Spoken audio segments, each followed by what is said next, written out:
विठ्ठल विठ्ठल विठ्ठल विठ्ठल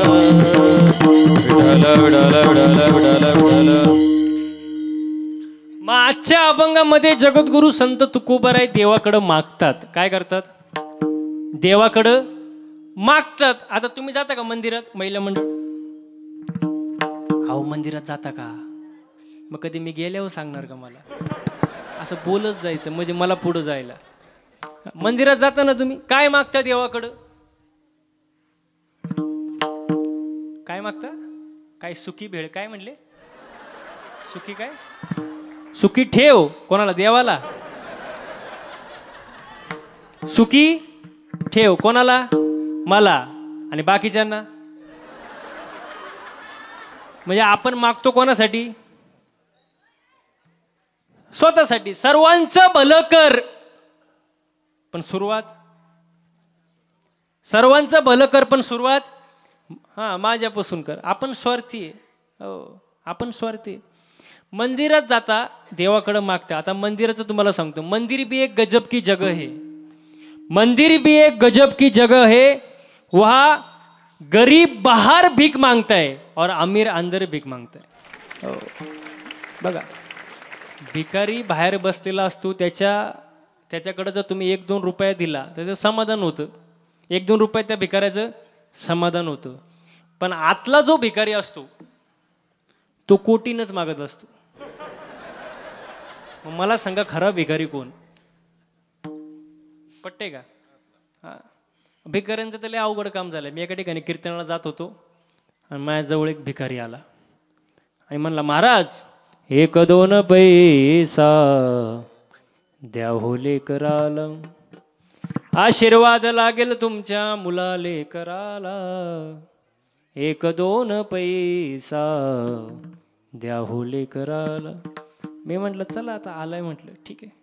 त्याला दिलं मी 2 रुपये दिले. ते गेलं पुढे निघून. परत माघारी आलं. म्हणलं महाराज अजून 2 रुपये द्या. मी म्हणलं तुला आता तर 2 रुपये दिले होते. तो म्हणला माझ्या मैत्रिणीला. मग मी म्हटलं भिकाऱ्याला कुठं मैत्रीण असते का? असते का? भिकाऱ्याला कुठं मैत्रीण असते का? तो म्हणतो तिच्यामुळे तर भिकारी झालो. लय अवघड महाराज. मग मंदिर विनोदाचा भाग सोडून द्या. मंदिर ही अशी एक जागा आहे महाराज, जिथं गरीब बाहेर भीक मागत्यावर अमीर अंदर भीक मागते. मग प्रत्येक जण देवाकडे काही ना काहीतरी मागत असतो. आता आपण जे मागतो ते स्वतः करिता, पण संतांचं जे मागणं आहे ते स्वतः करिता नाही महाराज, ते समाजाकरिता. बघा नामदेवरायांचं मागणं, अकल्पायुष्य वावे तया कुळा, माझ्या सकळा हरीच्या दासा. माझ्या हरीच्या दासाच्या कुळाला उदंड आयुष्य लाभू दे, मला नको. हे नामदेवरायांचं मागणं, स्वतःसाठी नाही, जगासाठी. हो, तुम्ही बघा एकनाथ महाराजांचं मागणं बघा, प्रेम सुख दे, प्रेम सुख दे, प्रेम सुख दे, प्रेम सुख दे,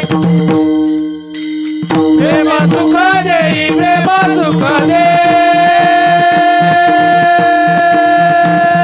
प्रेम सुख दे, प्रेम सुख दे, प्रेम सुख दे, प्रेम सुख दे,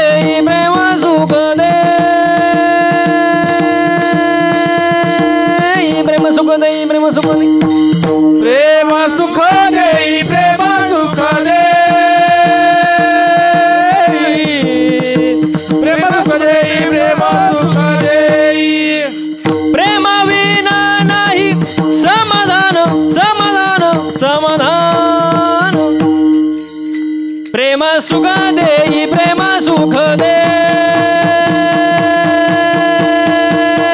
प्रेम सुख दे, प्रेम प्रेम विना नाही समाधान, समाधान, समाधान.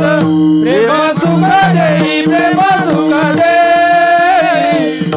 प्रेम सुख दे, प्रेम सुख दे, प्रेम सुख दे, प्रेम सुख. लय प्रेम झालं महाराज. प्रेमाविन नाही समाधान, प्रेमाविन नाही समाधान. आणि आज माणसाला काय नाही, अहो काय नाही, समाधानच नाही. आहे का समाधान? मला इथे बसलेल्यापैकी अशी कोण आहे जिने हात वरती करायचं तिला असं वाटतं माझ्या शेजारणीचं कल्याण व्हावं.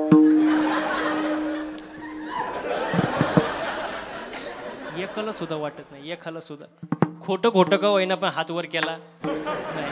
कारण माणूस हा समाधानी नाही, दुसऱ्याचं पाहून दुःखी, दुसऱ्याचं सुख पाहून माणूस दुःखी आहे. महाराज माणूस समाधानी नाही. तुकोबरा म्हणतात ठेविले आनंते आणि चित्ते असू द्यावे समाधान. समाधानी असलं पाहिजे महाराज. हो, समाधानी जेव्हा असतो तेव्हा माणूस स्वतःसाठी मागत नाही, समाजासाठी मागतो. जगाच्या कल्याणा संतांच्या विभूती देह कष्टविती परोपकारी. आणि देव प्रसन्न होईल का नाही तो नंतरचा भाग, पण प्रसन्न झाल्यानंतर मागायचं काय हे सुद्धा कळलं पाहिजे. हो, तुम्ही बघा एका सासू सुनाला देव प्रसन्न झाला, होणार तर नाही पण समजा झाला, देव प्रसन्न झाला सासू सुनाला. आणि प्रसन्न झाल्यानंतर देवाने अशी अट घातली, सून जे मागल त्याच्या डबल सासूला. सून जे मागन त्याच्या डबल सासूला. म्हणजे उदाहरण समजा सुनानी मागितलं 1 तोळं सोनं, सासूला किती? मग तुम्हाला कळलं, सून जे मागन त्याच्या डबल सासूला. ती सून म्हणली आयुष्यभर मी कष्ट केले नाही का, घरातले सगळे कामं करते, सगळं बघती, आणि माझ्या डबल कोणाला? सासूला. पण ती सून लई हुशार. सून हुशार कुठली होती? सुळगे येळूरचीच होती. ती कशी? हुशारच ना. ती म्हणली देवा किती वर आहे, किती वरदान आहे? देव म्हणले 3 आहे बाबा, 3 वेळा तू मागू शकते, जरा विचार करून माग. आता ती सून हुशारच. ती म्हणली देवा माझा पहिला वर असा आहे, मला एका डोळ्याने आंधळी करा.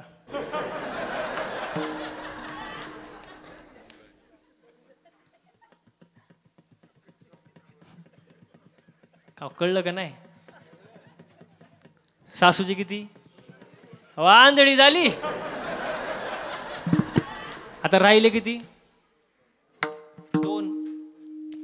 सून म्हणली देवा माझा दुसरा वर असा आहे, मला एका पायाने लंगडी करा. सासूची जागेवर बसली सासू. आता राहिला काय? तिसरा राहिला ना, शेवटचा. देव म्हणले शेवटचा वरे जरा विचार करून माग बाबा, शेवटचा राहिला, परत चान्स नाही. पण ती कशी होती सून? कुठली होती? कुठली हो?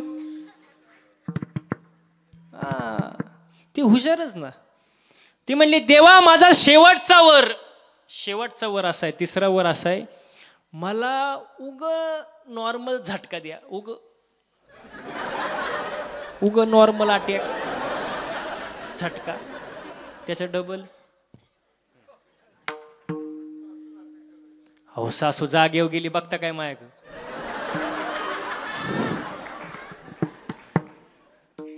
म्हणजे सासू सुनाला देव प्रसन्न झाला होता, देव पण मागायचं कळलं का? कळलं का? अजिबात नाही महाराज. मागायचं काय ते कळलं पाहिजे. हो, तुकोबरा आजच्या अभंगात देवाकडे मागतात, हेचे व्हावे माझे आस जन्मोजन्मी तुझा दास. तुकोबरा देवाकडे मागतात की हेची या शब्दाचा अर्थ काय? ह्याच्यापेक्षा दुसरं वेगळं काही नाही. हेच जसं अजून एक अभंग आहे, हेची दान तुझा विसरण व्हावा. हेची शब्द म्हणजे काय? हेच, याच्यापेक्षा दुसरं वेगळं मला काही नको. काय? हेची व्हावी माझी आस जन्मोजन्मी तुझा दास. जन्मोजन्मी मला फक्त तुझाच दास कर, तुझा सोडून दुसऱ्याचा कोणाचा नको. मग आता तू कोण? तो हा श्रीहरी पाहिला डोळे बरे. तू कोण? देखिला डोळा बैसला मनी. तू कोण? उभा राहोनिया कैसा हलविता. तू कोण? राज सुकुमार मदनाचा. तू कोण? रूप पाहता आणि सुख झाले हो. तू कोण? सहस्रे दीपे दीप कैसी प्रकाशली. आणि तू कोण? पांडुरंग कांती दिव्य तेज. म्हणून मला तुझाच दास कर, दुसरा कोणाचा नको. विठाला विठाला.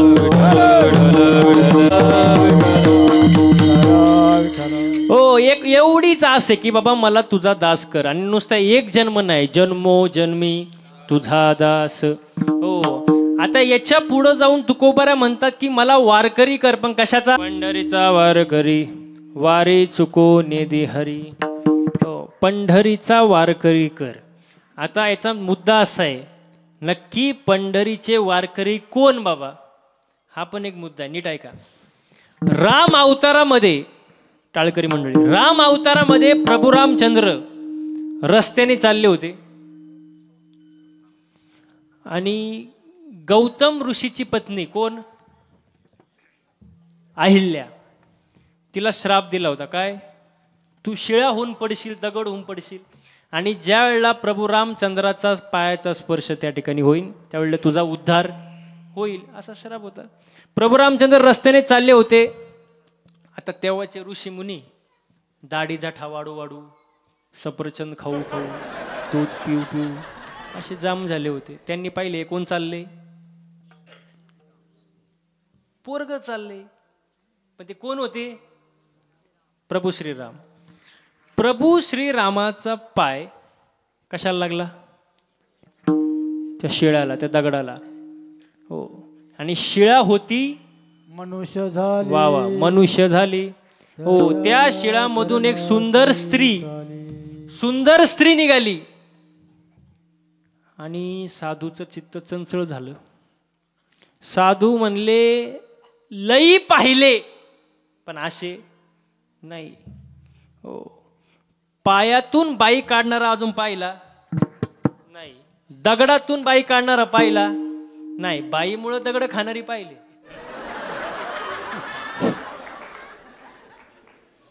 पण दगडातून बाई काढणारा पाहिला नाही. आणि हे पाहिल्यानंतर साधूचं चित्त, ऋषी मुनींचं चित्त चंचल झालं आणि त्यांच्या मनात विकल्प आला. ते म्हणले चला बायको असावी, बायको केली पाहिजे. आता ऋषी मुनी होते ते, ज्याला जशी बायको पाहिजे त्या मापाचा दगड त्यांनी घेतला. ज्याला जाडी बायको पाहिजे त्यांनी गोटाड घेतलं, गोटाडच म्हणतात ना. ज्याला अशी लुकडी बायको पाहिजे त्यांनी चिपा घेतला, शाकाटा चिपा. आणि ज्याला गोरी बायको पाहिजे त्यांनी गोनभर गारा घेतल्या. ज्याच्या त्याचा मापाचा दगड ज्याच्या त्याच्या हातात. आणि कुठे गेले? हा, प्रभू श्रीराम जवळ. आता सगळे ऋषीमुनी हातात दगड घेऊन आले. लक्ष्मणाला वाटलं नक्की मारायलाच आले का काय. लक्ष्मण जागेवर ताईट झाला. प्रभू श्रीराम म्हणाले त्यांना येऊ दे, त्यांचा आजार काय तुम्हाला कळालाय. ऋषीमुनी आले, जय हरी जय हरी. आता प्रत्येकाच्या हातात काय? दगड. धड खाली ठेवता येईन, हातातही पकडता येईन आणि तोंडाने बोलता येईन बायको पाहिजे. करायचं तरी काय? प्रभू श्रीराम म्हणले बोला काय काम आहे. ऋषी म्हणाले काम असं काही नाही, फक्त तुमचा पाय तेवढा दगडाला लावा आणि विषय संपला. तेवढा पाय दगडाला, विषय संपला. पण प्रभू श्रीराम मर्यादा पुरुषोत्तम होते. ते म्हणले पाय का लावायचा बाबा. ऋषी मुनी म्हणले तेवढं विचारू नका, फक्त पाय लावा. पण त्यांच्यात एक असा मुरलेला साधू होता, मुरलेला अनुभवी. ते म्हणले प्रभू श्रीरामांना म्हणले आम्हाला एकाला सुद्धा बायका नाही, आम्हाला एकाला सुद्धा बायका नाही. प्रभू श्रीराम म्हणले आता पटलं मला. लोक माझ्याकडं काय मागतात आणि तुम्ही डायरेक्ट बायका मागता. तुम्हाला लई बायका पाहिजे ना, बायका मिळणार नाही, व्हावं लागेल. मी राम अवतार संपून कृष्ण अवतार घेतोय, त्याच्यात तुम्ही श्रुती गवळणी म्हणून जन्माला याल आणि बायका व्हाल. मग राम अवतारातील ऋषी मुनी, कृष्ण अवतारातील श्रुती गवळणी आणि आत्ताचे पंढरीचे वारकरी आणि वारी चुको नेदिहारी. तुकोबराय देवाकडे मागतात की मला पंढरीचा वारकरी कर आणि एकच कर, वारी चुकू देऊ नको. कारण तिथं काय आहे? अभंगाचं तिसरं चरण. संता संगे सर्व काळ, संत संगे सर्व काळ.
संत संग सर्व काळ अखंड प्रेमाचा कळोळ.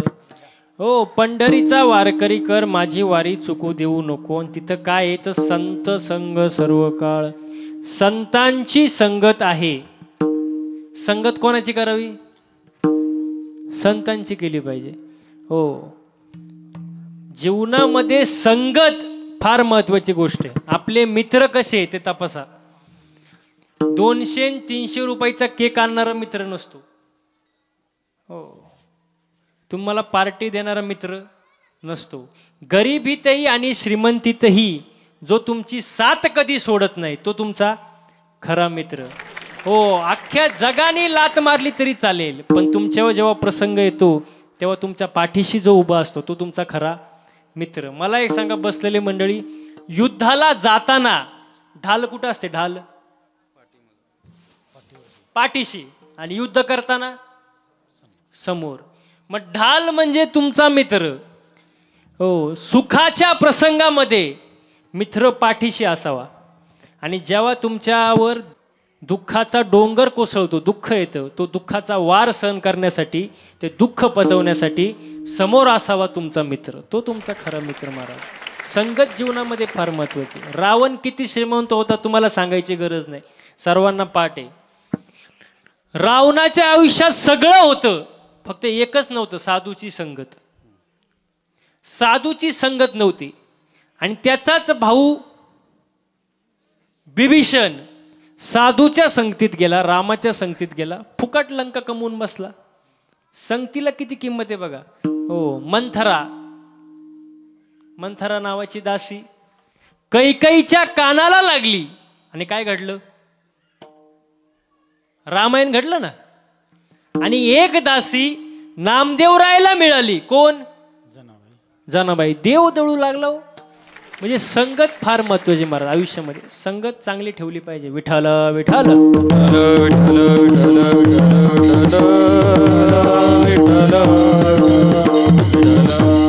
तिथं असतं अखंड प्रेमाचा कल्लोळ. अखंड या शब्दाचा अर्थ काय? जिथं कधी खंड पडत नाही त्याला काय म्हणतात?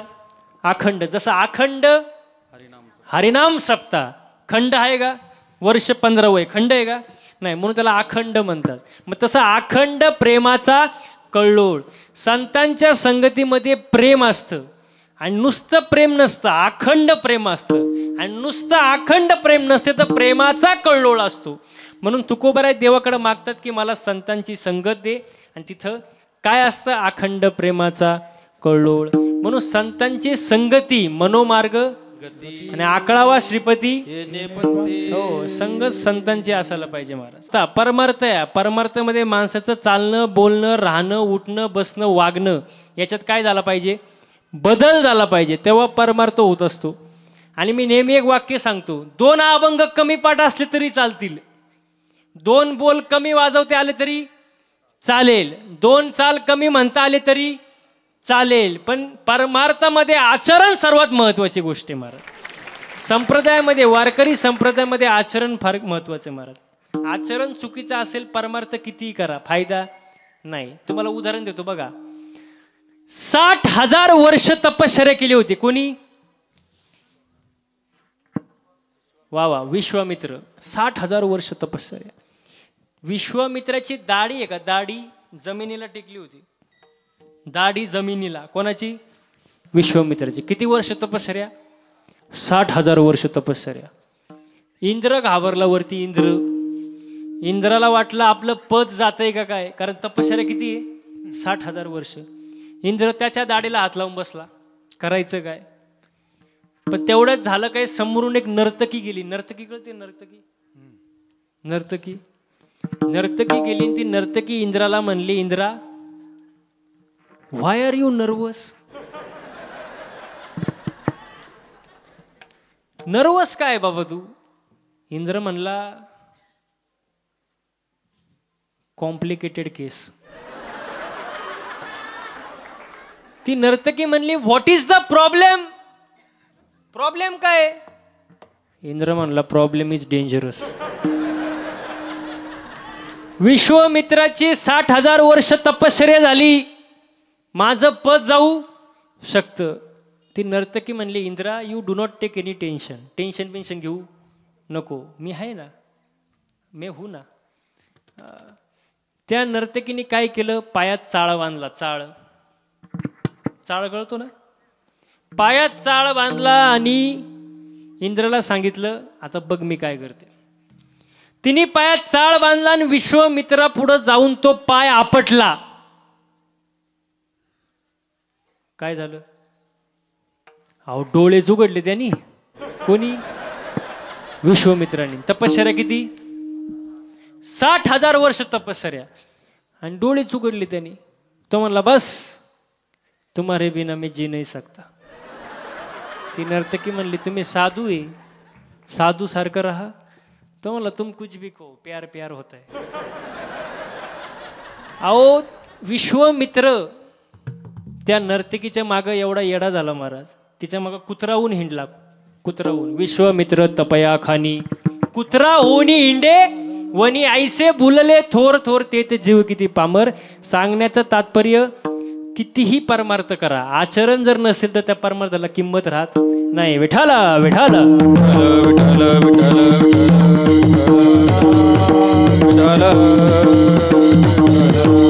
हो, आचरण फार महत्वाचे महाराज. कितीही भक्ती करा तुम्ही, कितीही भक्ती करा, त्याला किंमत नाही. आचरण नसेल तर किंमत नाही. आचरण चांगलं पाहिजे महाराज. पण आपली भक्ती पण तशी नाही. आपली भक्ती सांगू का तुम्हाला कशी आहे भक्ती.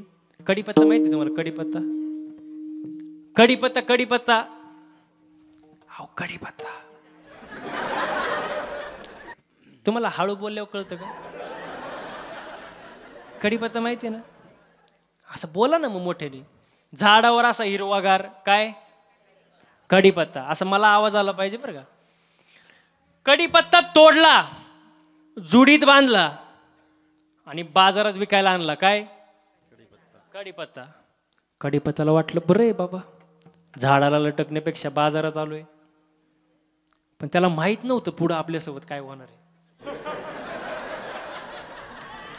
बाजारात आणलं, एका बाईने 2 रुपयाला विकत घेतला. काय, रिक्षात घरी आला कोण,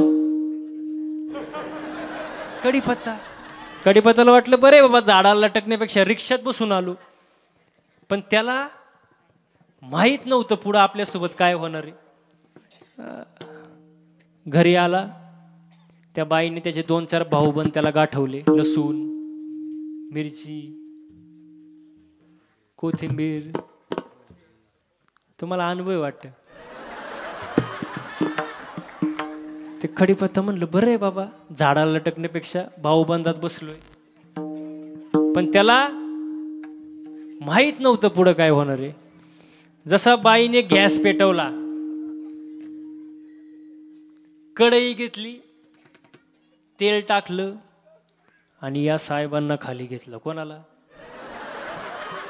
कढीपत्ताला. असं वरबडलं, दिलं तेलात टाकून. असं बोंबललं कोण, कढीपत्ता. असं कढईच्या बाहेर पळायला लागलं. वरून मिरची, ते आउटच झालं. असं उकळलं, शिजवलं, जेवण तयार झालं. जेवणारे बसले, ताटं वाढली. जेवणाऱ्याच्या ताटात पहिलं काय आलं, जेवणाऱ्यांनी पहिलं उचललं, बाजूला टाकलं. काय, मग आपली भक्ती, कढीपत्ता म्हणतात, ना प्रॉफिट ना लॉस. ही भक्ती, अशी भक्ती काय फायद्याची आहे का मला सांगा बरं. तुका म्हणे, कैसे आंधळे हे आणि गेले विसरूनी खऱ्या देवा. भक्ती कुठली पाहिजे, हे चिठोर भक्ती आवडते देवा, हे चिठोर भक्ती आवडते देवा, हे चिठोर भक्ती आवडते देवा, हे चिठोर भक्ती आवडते, हे चिठोर भक्ती आवडते हेची थोर भक्ती आवड, हेची थोर भक्ती आवडते, हेची थोर भक्ती आवडते, हेची थोर भक्ती आवडते, हेची थोर भक्ती आवडते देवा. हे संकल्पावी माया संसाराची, संकल्पावी माया संसाराची, संकल्पावी माया संसाराची, ठेविले आनंद तैसेची राहावे, ठेविले आनंद तैसेची राहावे, ठेविले आनंदी तैसेची राहावे, ठेविले आनंदी तैसेची राहावे. देवाला कोणती भक्ती आवडते ती भक्ती केली पाहिजे का मनाचीच भक्ती? देवाला कोणती भक्ती आवडते? संकल्पावी माया संसाराची. कोणत्याच साधू संतांनी संसार सोडून द्या असं सांगितलं नाही. हा बरोबर आहे. लहान मुले देवा घरची, लहान मुले देवा घरची आणि मोठी मुले निळू फुले. तुमच्या इथे तरी लहान मुलं बरी आहेत, कीर्तनाला शांतता आहे. इथं काही ठिकाणी आम्ही जातो एवढं अवघड. मागच मी आता कोल्हापूरमध्ये कीर्तन करून गेलो, एक आठवडा झाला असं. तसलं पोरग मी माझ्या जिंदगीत पाहिलं नाही. असं सफरचंदवनी गाल, खांबावनी हातपाय, गणपती बाप्पावनी ढिरी, असं गबरूचं गबरू. आणि कीर्तन होतं 9 ते 11. मी जरा लवकर गेलो. आता कीर्तन 9चं म्हटल्यावर जेवण अगोदरच असतं का नाही. आम्ही ज्यांच्याकडे सौजन्य होती तर जेवायला बसलो आणि ते त्याचंच घर निघालो. ते सारखं यायचं समोर आणि मायका असं पाहायचं. मी म्हणलं आता हानते का काय आपल्याला, लय अवघड. थोड्या वेळाने परत आला खेळून असा माया पुढं. मला म्हणला महाराज माझी एक इच्छा आहे. मी म्हणलं विचार काय इच्छा आहे? तुमच्या खांद्यावर बसू का? मी म्हणलं नगर रे बाबा मोडन. आता ते पैलवानाचं मी वारकऱ्याचं कुठं मिळेल का काय? त्याला म्हणलं बाजूला बस, नको खांद्यावर बसू. ते बसलं माझ्या शेजारी. आता त्याचंच घर ते. त्याने घेतला रिमोट आणि लावला टीव्ही, कार्टून. मी म्हणलं दे की मला रिमोट. म्हटलं जरा बघू दे आरक्षणाचं काय चाललंय, सरकारचं काय चाललंय, जरा बघू दे बातम्या, जरा दे रिमोट दे. ते म्हणलं ये महाराज दुसऱ्याच्या घरी येऊन भिकाऱ्यासारखं रिमोट मागतो, तुला लाज वाटत नाही का? मी म्हणलं आयो. त्याला म्हणलं तू काहीच करू नको, फक्त तोंड गप ठेव. लय अवघड. ते पोरगच त्याच्या मनात काय आलं काय माहिती, त्याने रिमोट माझ्या तोंडावर फेकला गेला निघून. आता म्हटलं रिमोट तर भेटलाय, बदलावा चॅनल. अहो बटन दाबून बटन तुटलं पण चॅनल बदललाच नाही हो. जेवण झालं, कीर्तनाला सुरुवात झाली. ते समोरच आलं, म्हणला महाराज जय हरी. मी म्हटलं जय हरी पण चॅनल का बदलला नाही? तो म्हणला महाराज मी रिमोटचं सेलच काढून नेलं होतं. अशी पोर असतात कीर्तनाला, लय अवघड बाबा. इथं तरी बरं आहे बाबा. इथं कोण शिक्षक आहे का? शिक्षक नाही ना? आहे का? कोण आहे? भरपूर आहेत का? त्यांचं तर साष्टांग दंडवत घालावं त्यांना. 12 गावची 12 पोरं कसे सांभाळत असेल त्यांचं त्यांनाच माहिती बाबा. लय अवघड पोरांचं, लय अवघड काम. त्यांची बुद्धी आहे ना, बुद्धी आपल्या पुढं 10 पट चालणार. असे शिक्षक वर्गात आले आणि पोरांना म्हणले आपण गणिताचा तास घेऊ. पोरं म्हणले ठीक आहे. शिक्षक म्हणले सांग 10 मधून 10 गेले, किती राहिले रे? अरे प्रतिज्ञा जाऊ दे आता. 10 मधून 10 गेले, किती राहिले? 0 राहिले का नाही? 10 - 10 0. पण ते पोरग एवढं हुशार नव्हतं. ते शिक्षकाला म्हणलं जरा सोपं करून सांगा, हे लय अवघड झालं, अजून सोपं करून सांगा. आता शिक्षक कधी हार मानित नाही. शिक्षक म्हणले ठीक आहे, तुला आईने डब्यात चपात्या किती दिल्या? ते म्हणले 2 चपाती दिल्या. शिक्षक म्हणले 2 मधले 2 चपाती तू खाल्ली, खाली काय राहिलं? तो म्हणला भात. अहो शिक्षक पंढरपूरला निघून गेला, परत आलाच नाही. अशी पोरं असून कुठे उपयोगायची का महाराज? लय अवघड काम, पोरांचं लय अवघड काम. इथं तरी बरं आहे महाराज. मी नेहमी सांगतो एकच असावं पण चांगला असावं. आईसा पुत्र देई गुंडा, त्याचा तिही लोकी झेंडा. एकच असावा. बघा गांधारीचे 100 कामाचे नाही, कुंतीचे 5. थोडा असावं पण चांगला असावं. चांगले संस्कार दिले पाहिजे आपण मुलांना.